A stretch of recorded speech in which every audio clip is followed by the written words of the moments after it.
Movie starting సీన్‌లోని ఒక సైనికుడు తన ప్రాణాల్ని అరిచేతిలో పెట్టుకుని చాలా రోజులుగాని ఈ లైఫ్ బోట్‌లోని ప్రయాణం చేస్తూ ఉంటాడు. ఇతని పేరొచ్చేసి మార్క్. అయితే మార్క్ చాలా రోజులుగాని ఈ లైఫ్ బోట్‌లో ప్రయాణం చేస్తూ ఉంటాడు. ఇతని ఒంట్లో ఉన్న ఓపికంతా అయిపోతుంది. చివరిగా ఇతనికి ఒక దీవి కనిపిస్తుంది. మార్క్ తన బోట్‌ని ఆ దీవి వైపుగా పోనిస్తాడు. ఆ దీవిలోని ఎవరన్నా దుండగులు ఉన్నారేమో అని మార్క్ ఆ దీవిలోకి దిగిన క్షణం నుంచి చాలా జాగ్రత్తగా అన్నీ పరిశీలించుకుంటూ వెళ్తూ ఉంటారు. ఇతను కొంచెం దూరం వెళ్ళిన తర్వాత ఇతనికి ఒక చర్చి కనిపిస్తుంది. మార్కు ఆ చర్చిని చూసి చాలా ఆశ్చర్యానికి గురి అవుతాడు. ఎందుకంటే ఆ ప్రదేశంలోని మనుషులే నివసించడానికి సరిగ్గా ఉండదు. కానీ ఇలాంటి ప్లేస్‌లోని ఒక చర్చిని చూసిన మార్కు చాలా ఆశ్చర్యం పడుతూ ఆ చర్చి వైపుగా వెళ్తూ ఉంటాడు. అప్పుడే ఆ చర్చి క్లీన్ చేసుకుంటూ ఒక నన్ను బయటకు వస్తుంది. ఆ నన్ను మార్క్‌ని సడన్‌గా చూసి భయపడుతుంది. ఒకవైపు మార్క్ నన్నుతోని "మీరు భయపడకండి, నేను జపనీస్‌ని కాదు" అని అంటాడు. ఇక నన్ను కూడా "లోపలికి రండి" అని అంటుంది. మార్క్ లోపలికి వెళ్ళేటప్పుడు అతనికి ఒక సమాధి కనిపిస్తుంది. అది ఎవరిది అని కూడా మార్కు అడగడు. తర్వాత నన్ను మార్క్‌తో ఇలా చెప్తుంది. "నా పేరు ఏంజెలినా. నేను ఒక నన్నుని.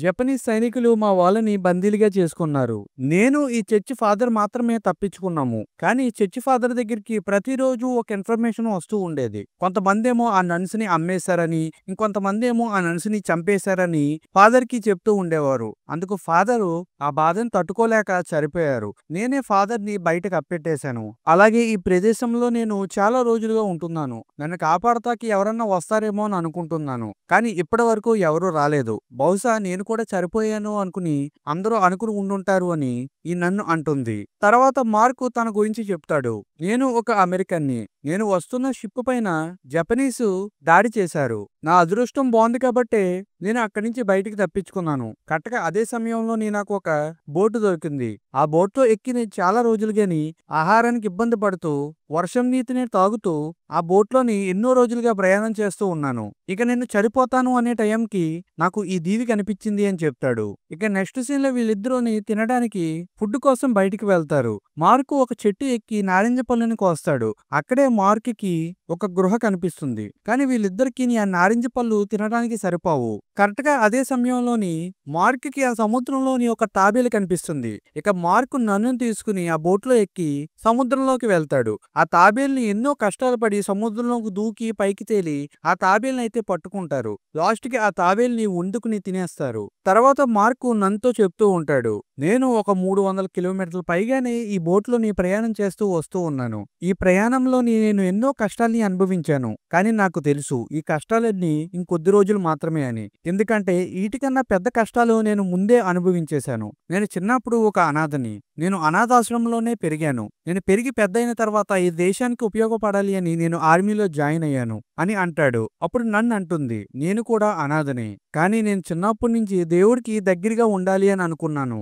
అందువల్లనే నేను నన్స్‌లో జాయిన్ అయ్యాను. నేను ఒక నన్ కింద మారిన తర్వాత చాలా మందికి మంచి మార్గంలో నడిపిస్తామని నేను అనుకుంటున్నాను" అని ఈ నన్ చెప్తుంది. తర్వాత మార్కు నన్నుని ఫ్లడ్ చేయడానికి ట్రై చేస్తాడు. కానీ నన్ మాత్రం పట్టించుకోకుండా ఉంటుంది. కరెక్ట్‌గా అదే సమయంలో వీళ్ళిద్దరికిని ఆకాశంలోని జర్మన్‌కి సంబంధించిన యుద్ధ విమానం కనిపిస్తుంది. ఈ సమయంలో వీళ్ళిద్దరూ ఎక్కడైనా దాక్కోవాలి. లేకపోతే ఆ జర్మన్స్ వీళ్ళని చూసి వీళ్ళని చంపేస్తారు. అందుకు మార్కు మార్నింగ్ చూసిన గృహ దగ్గరికి ఈ నన్నుని తీసుకుని వెళ్తాడు. వీళ్ళిద్దరూ ఆ గృహ లోపలికి వెళ్ళిపోయిన తర్వాత జర్మన్స్ పెద్ద పెద్ద బాంబులతోని ఆ ప్లేస్‌నంతా నాశనం చేసేస్తాడు. ఎటువైపు చూసినా గాని మంటలు చెలరేగుతూ ఉంటాయి. ఆ మంటలలోని చర్చ్ కూడా మొత్తం కాలిపోతుంది. నన్ను చాలా భయపడుతూ ఉంటుంది. ఇక మీదట మనం ఈ ప్రదేశంలో ఉండటం చాలా కష్టమని ఆమె అనుకుంటూ ఉంటుంది. కరెక్ట్‌గా అదే సమయంలోని జపనీసు చాలా మంది ఆ దీవి దగ్గరికి వస్తూ ఉంటారు. వాళ్ళకి ఆ దీవిలోని ఎవరో ఉన్నారు అన్న ఇన్ఫర్మేషన్ వెళ్తుంది. అయితే వీళ్ళిద్దరూ ఇప్పుడు ఇక్కడి నుంచి తప్పించుకోవాలి అంటే వీళ్ళకున్న ఏకైక మార్గం ఆ లైఫ్ బోర్డ్.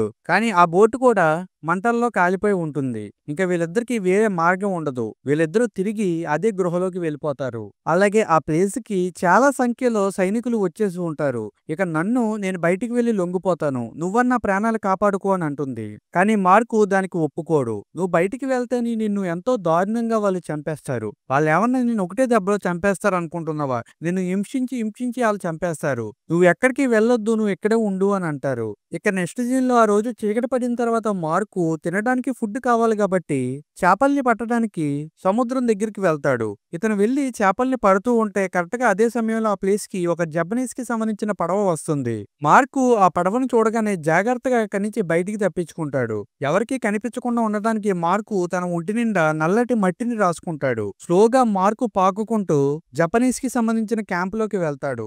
అక్కడ తినడానికి కావాల్సిన ఫుడ్ అంతా తీసుకుంటాడు. ఇంకా మార్క్ అక్కడి నుంచి వెళ్ళిపోదాం అనుకునే సమయానికి ఆ ప్లేస్ కి ఒక జపనీస్ సైనికుడు వస్తాడు. ఇక మార్కు ఏమీ చేయలేక అదే ప్లేస్ లో కదలకుండా పడుకుని ఆ నైట్ అంతా అక్కడే ఉండిపోతాడు. ఇంకొక వైపేమో మార్నింగ్ అయిపోయిన తర్వాత నన్ను నిద్రలేయిస్తుంది. అక్కడ మార్కు కనిపించకపోయేసరికి నన్ను చాలా భయపడిపోతూ ఉంటుంది. ఇంకొక వైపేమో మార్కు ఆ సైనికుడు అక్కడి నుంచి వెళ్ళిపోయిన తర్వాత ఇతను తినడానికి కావాల్సిన ఫుడ్ అంతా తీసుకుని జపనీస్ ఓ పక్కన ట్రైనింగ్ చేస్తూ ఉంటే ఇంకో పక్కన కనిపించకుండా మార్క్ అక్కడి నుంచి బయటకు వచ్చేస్తాడు.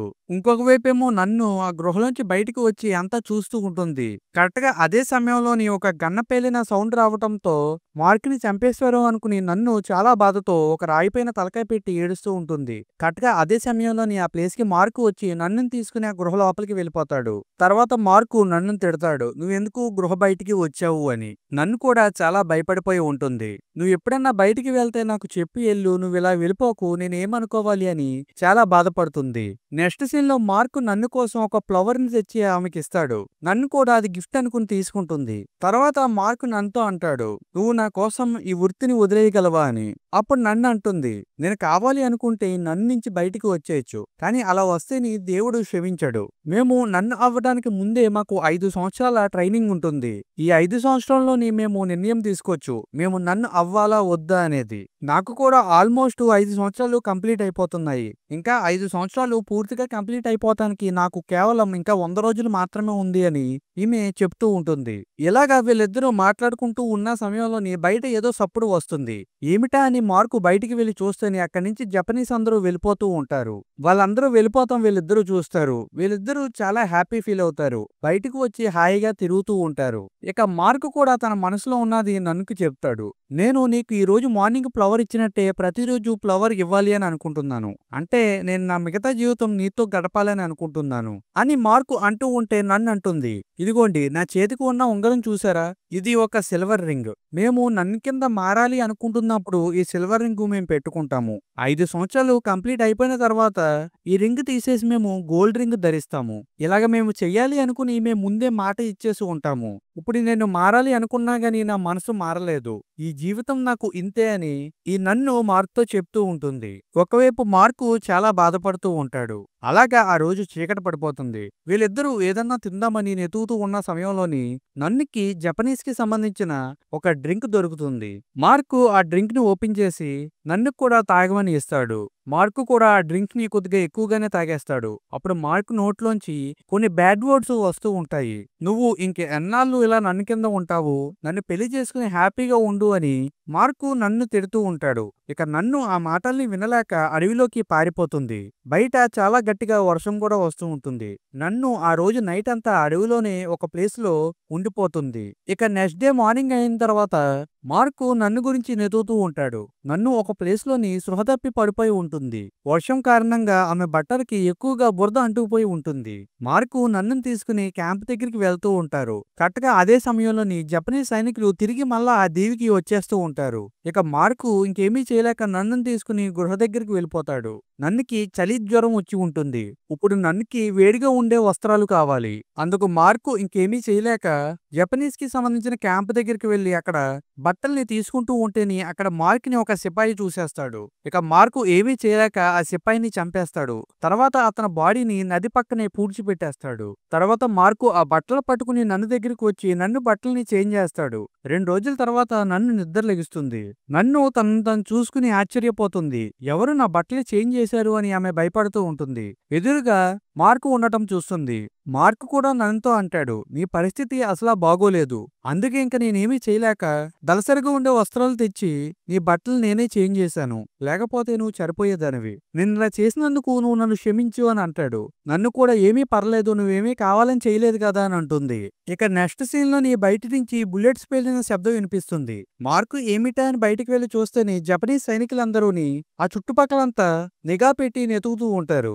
మార్కుకి అర్థమైపోతుంది ఆ సైనికుడిని నేను చంపేశాను అని జపనీస్ కి అర్థమైపోయింది అని. మార్కు నన్తో అంటాడు, మనం వాళ్ళు ఇక్కడికి తిరిగి రారు అని అనుకున్నాము, కానీ వాళ్ళు తిరిగి వచ్చారు. కానీ ఇప్పుడు మాత్రం బయట ఉన్న సైనికులందరూని ఆ సిపాయిని ఎవరు చంపారో వాళ్ళ గురించి నెతుకుతూ ఉన్నారు. నేను బయటికి వెళ్లి వాళ్ళకి లొంగిపోవాలి, లేకపోతే వాళ్ళు ఇక్కడి నుంచి వెళ్ళిపోరు. ఉంటారు. నేను వాళ్ళకి లొంగిపోతాను అని అంటూ ఉంటాడు. నన్ను చాలా గట్టిగా ఏడుస్తూని దేవుడికి ప్రార్థిస్తూ ఉంటుంది. కరెక్ట్‌గా అదే సమయంలోని ఆ గృహ దగ్గరికి సైనికులు వచ్చేసి ఉంటారు. బయట నుంచి వాళ్ళు గట్టిగా అరుస్తూ ఈ గృహలో ఎవరున్నారో బయటికి రావాలి. లేకపోతే ఈ గృహ పైన బాంబులు వేసి మిమ్మల్ని చంపేస్తాము అని అంటూ ఉంటారు. ఆ జపనీస్ సోల్జర్స్ అందరూని గృహ పైన దాడి చేస్తూ ఉన్న సమయంలోని పెద్ద పెద్ద అరుపులు బయట నుంచి వినిపిస్తూ ఉంటాయి. బాంబుల సౌండ్లు ఇంకా పెద్ద పెద్దగా వస్తూ ఉంటాయి. కొద్ది సమయం తర్వాత మార్క్ బయటికి వెళ్లి చూస్తేని ఆ ప్లేస్‌కి అమెరికన్ సోల్జర్స్ వచ్చి ఉంటారు. వాళ్ళందరూ జపనీస్ సోల్జర్స్ ని చంపేసి ఉంటారు. కానీ జపనీస్ సోల్జర్స్ మాత్రం చనిపోయేటప్పుడు అమెరికన్ సోల్జర్స్ అందరినీ చంపేయాలి అని ఆ ప్లేస్ లో ఒక బాంబుని అమర్చుతారు.